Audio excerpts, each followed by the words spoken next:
Il y a 4 ans, c'est vraiment une opportunité en or qui s'est présentée à moi. J'étais pas du tout à la recherche, j'étais bien dans mon emploi, mais il y a une personne qui m'a parlé d'une offre, une entreprise jeune, dynamique, qui était à la recherche d'un directeur des finances. J'ai vu l'offre, je l'ai lue, mais j'avais la tête un petit peu partout. Puis je pense que pour me sécuriser ou pour me protéger, j'ai dit non à cet emploi-là. Mais ça faisait quelques jours que nécessairement, pas que je dormais pas, mais que ça se tournait un peu dans ma tête. Qu'est-ce que j'avais vraiment à perdre à aller rencontrer les gens puis à aller mieux comprendre qu'est-ce qu'ils cherchaient? Puisque nécessairement, quand on a une offre d'emploi, on voit peut-être pas tout, on voit peut-être pas les émotions qui sont derrière vraiment les ambitions de cette PME-là. C'est vraiment lorsque j'ai pu aller les rencontrer, ces gestionnaires-là, que j'ai compris quelles étaient leurs ambitions puis qu'est-ce qu'ils cherchaient vraiment comme personne. Ça a vraiment été un fit. Je me présente, Pierre-Alexandre Corriveau-La Rochelle, CPA, vice-président finances et opérations chez Duvernois Esprit Créatif. J'ai un parcours un peu atypique et j'ai choisi le cabinet finalement pour débuter ma carrière ici à Montréal, chez PwC, en certification, où j'ai commencé comme un analyste. Je performais bien, je m'impliquais beaucoup au niveau de mon cabinet. Une entreprise en croissance, jeune et dynamique, se cherchait un directeur des finances pour créer un département. Donc, il n'y avait vraiment personne en poste à ce moment-là. J'ai foncé, j'ai été rencontrer les gestionnaires qui m'ont parlé de leurs projets, de leurs ambitions, où ils voulaient apporter leurs produits de spiritueux à ce moment-là. Ça n'a pas pris 15 minutes après la rencontre avec ces deux personnes-là que j'ai décidé de foncer, qui a été une décision dans ma vie qui a un peu changé, passer de cabinet en entreprise. Donc, j'ai osé faire le changement en PME.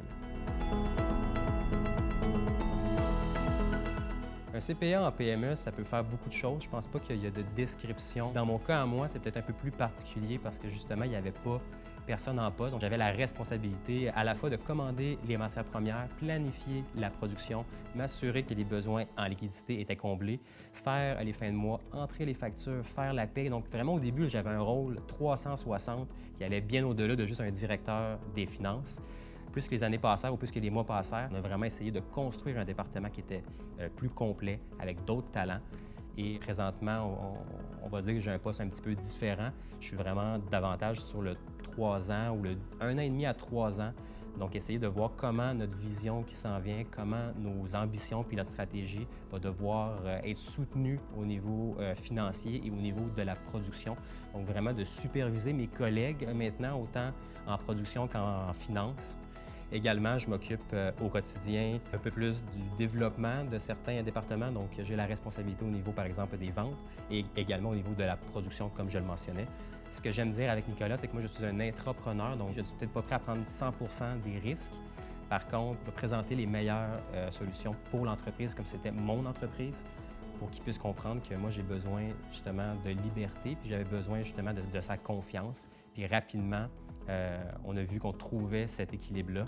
J'ai réalisé que ce n'est pas en disant non qu'on avançait, c'est vraiment en essayant de voir avec lui, de discuter sur qu'est-ce qu'il voyait dans cette idée-là, quel besoin que ça venait combler, puis comment nous, on pouvait vraiment apporter, ou moi, je pouvais vraiment essayer de mettre mon grain de sel pour rendre cette idée-là encore meilleure à un autre niveau.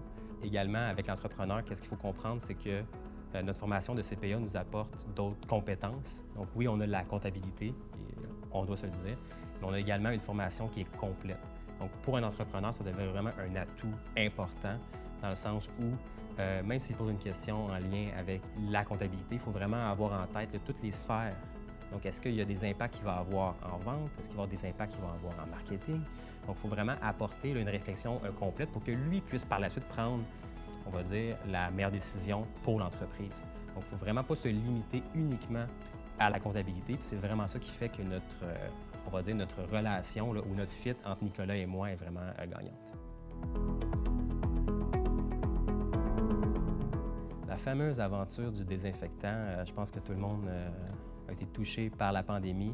On est entré un peu dans une incertitude où on ne savait pas si notre client majeur, donc la SAQ, allait fermer. Un soir, il m'a texté « Penses-tu qu'on peut faire du désinfectant avec de la vodka? » Il m'a envoyé une petite recette assez simple que j'ai lue, puis j'aurais pu rapidement dire non.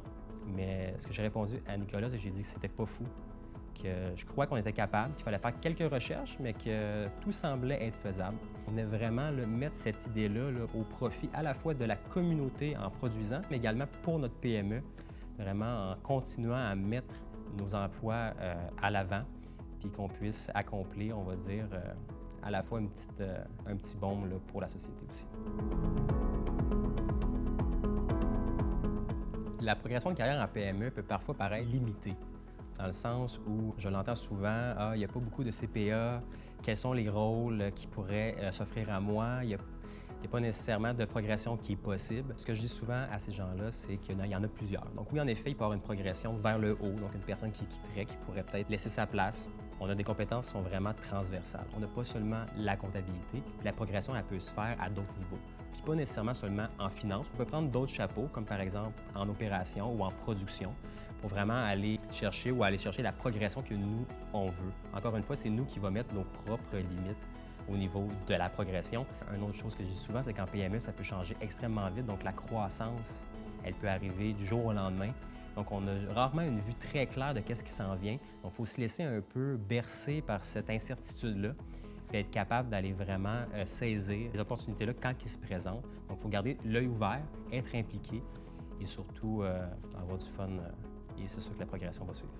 La progression que j'ai vécue, pour ma part, était beaucoup plus à l'interne. Donc, je n'ai pas nécessairement évolué en termes de titre de poste. J'ai vraiment été chercher dans la croissance de notre PME des compétences, par exemple. J'ai été chercher d'autres facteurs personnels pour mieux former mes employés, pour être capable d'accompagner les directeurs dans l'accomplissement de leurs objectifs. Donc, moi, ça m'a vraiment apporté une certaine valorisation, oui, pour moi, pour l'entreprise aussi. Donc, la PME nous permet, même si nécessairement on pense peut-être à petite entreprise, mais non, il y a vraiment une limite, elle n'existe pas en PME. On peut vraiment avoir un impact extrêmement grand sur la croissance, sur l'évolution de celle-ci. C'est vraiment ça qui fait qu'on peut progresser, même si notre rôle en tant que tel ou notre titre ne change pas. Au cours des 4 dernières années, j'en ai vécu plein de défis. Le premier, ça a été vraiment d'être seul. Donc, j'étais en poste, sans nécessairement avoir de collègues avec qui parler. On voyait avec la croissance qu'on allait avoir des défis qui s'en venaient, par exemple, aller chercher un financement supplémentaire. On a fait également l'acquisition d'une microbrasserie en 2021. Toutes des nouveautés, on va dire, ou des éléments qu'on avait survolés lors de notre formation, mais on n'avait peut-être pas été en mesure de le mettre en cas pratique ou dans ce cas-là en pratique. Mais la formation nous apporte vraiment à réfléchir différemment, à analyser la situation, à poser les bonnes questions, puis à avoir l'ensemble des facteurs puis des variables, puis les identifier, qui nous permettent de trouver la meilleure solution pour l'entreprise, pour la PME. Maintenant, 4 ans plus tard, notre PME a plus que triplé. Il faut croire que j'avais raison de suivre mon instinct, d'oser la carrière en PME.